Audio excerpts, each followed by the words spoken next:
Bismillahirrahmanirrahim. Assalamualaikum warahmatullahi wabarakatuh. Alhamdulillahirabbil alamin wa bihi nasta'in wa ala umurid dunya waddin. Wassalatu wassalamu ala asrofil anbiya'i wal mursalin wa ala alihi wa sahbihi ajma'in, amma ba'du. Qala Allah ta'ala fil Qur'anil Karim, a'udzu billahi minasyaitonir rajim. Bismillahirrahmanirrahim. Yarfa'illahu alladhina amanu minkum walladhina utul ilma darajat. Perkenalkan, nama saya Lucy Nur Hikmah. Saya mahasiswi dari STIT semester 4 Prodi MPI. Pada kesempatan kali ini saya akan menjelaskan tentang prinsip-prinsip manajemen dalam Al-Quran dan hadis. Sebelum masuk pembahasan, saya akan menjelaskan terlebih dahulu tentang apa yang dimaksud dengan manajemen. Manajemen ini adalah suatu kerangka kerja yang terdiri atas komponen secara keseluruhan, saling berkaitan dan terorganisir guna mencapai tujuan yang diinginkan. Dalam Al-Quran dijelaskan bahwasannya manajemen ini mempunyai dua arti. Yang pertama itu adalah at-tadbir, yang artinya itu adalah pengaturan, dan yang kedua yaitu ar-rabbu, yang artinya penguasaan. Selanjutnya saya akan membahas tentang prinsip-prinsip manajemen dalam Al-Quran dan hadis. Yang pertama yaitu tentang keimanan. Al-Quran menyebutkan secara tegas tentang prinsip keimanan ada dalam surat Al-Kahfi ayat 38 yang artinya, tetapi aku percaya bahwa Dia Allah Tuhanku dan aku tidak mempersekutukan Tuhanku dengan sesuatu apapun. Keimanan sebagai dimensi spiritual dan ketuhanan merupakan keniscayaan supaya pengetahuan dan penglihatan seseorang terus meningkat guna menemukan hakikat. Hal ini, pencapaian ini sangat diperlukan sebagai dasar supaya sistem mampu bekerja dengan baik dan maksimal berdasarkan landasan utama yang kokoh. Yang kedua yaitu ikhlas, ihsan, dan keteladanan. Ikhlas adalah ketulusan hati atau bersih hati. Dalam ajaran Islam, arti ikhlas itu adalah roh dari suatu amal perbuatan.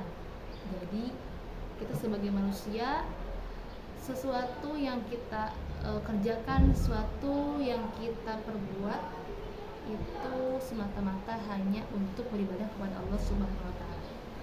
Adapun ihsan dijelaskan dalam surat Al-Isra ayat 7 bahwasannya ihsan hakikatnya adalah berlaku baik kepada diri sendiri, karena setiap kegiatan yang didasari dengan ihsan itu akan menjadi hal positif, karena seolah-olah manajemen melihat dan diawasi oleh Allah Subhanahu wa taala secara langsung.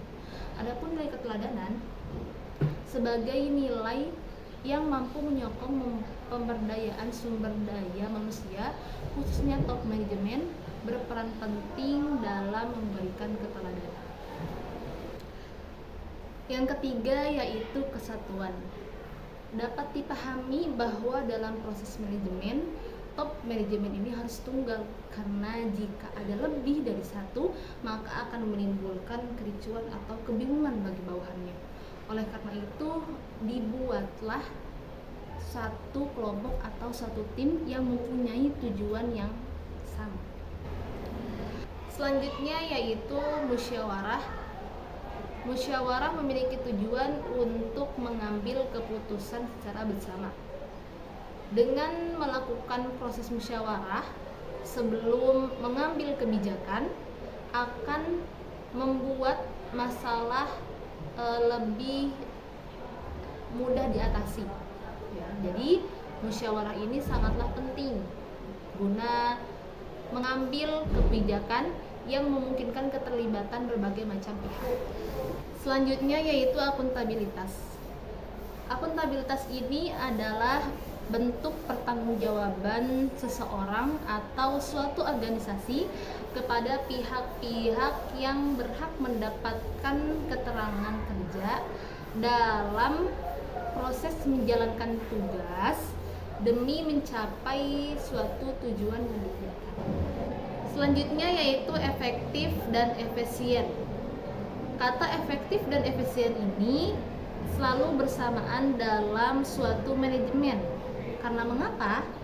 Karena jika hanya efektifnya saja, maka suatu organisasi ini akan mengalami pemborosan. Dan jika hanya efisiennya saja, maka akan terjadi atau akan mengakibatkan tujuan tidak dapat tercapai. Dalam Al-Quran yang menyatakan prinsip efektif ada dalam surat Al-Kahfi ayat 103 sampai 104 yang artinya, katakanlah, apakah ingin kami beritahukan kepada kalian tentang orang-orang yang perbuatannya paling rugi? Mereka itu orang yang usahanya sia-sia dalam kehidupan di dunia ini, sedang mereka menyatakan bahwa mereka itu berbuat sebaik-baiknya. Dan prinsip efisien yakni terdapat dalam surat Al-Isra ayat 26 sampai 27 yang artinya, dan berikanlah kepada keluarga-keluarga yang dekat dengan haknya kepada orang miskin dan orang yang dalam perjalanan, dan janganlah kamu menghambur-hamburkan hartamu secara boros. Itu prinsip efisien dalam Al-Quran. Selanjutnya yaitu partisipatif. Makna dari partisipatif ini adalah saling tolong menolong. Jadi kita semua manusia harus bisa saling tolong menolong, apalagi dalam suatu organisasi atau suatu kelompok atau suatu tim. Sesama teman kita harus atau perlu saling tolong menolong ketika ada teman kita yang sedang kesulitan. Selanjutnya yaitu bertanggung jawab. Bertanggung jawab ini yaitu keharusan untuk melakukan semua kewajiban atau tugas-tugas yang dibebankan kepada seorang sebagai akibat dari wewenang yang diterima atau diwakilinya, yang sesuai dengan garis-garis besar yang sudah diatur dalam sebuah manajerial. Jadi rasa tanggung jawab ini dalam suatu manajemen atau suatu organisasi ini harus ada, karena ini akan dipertanggungjawabkan. Selanjutnya yaitu kompeten dan kerjasama. Di dalam Al-Quran tidak hanya membahas tentang manajemen saja, akan tetapi di dalam Al-Quran juga membahas tentang kepemimpinan serta syarat-syaratnya. Di antaranya ialah memiliki kecakapan atau kompeten dalam menjalankan pekerjaannya. Seorang pemimpin atau top manajemen ini wajib mempunyai kompeten tersebut, karena bila tidak, maka bisa berakhir dengan kehinaan atau penyesalan. Dan yang terakhir yaitu fleksibel. Makna dari fleksibel ini ialah tidak kaku atau lentur. Dalam konteks manajerial ialah fleksibilitas manajemen dalam menjalankan suatu tugas-tugasnya. Mungkin hanya itu yang bisa saya jelaskan, kurang lebihnya mohon maaf. Wassalamualaikum warahmatullahi wabarakatuh. See you.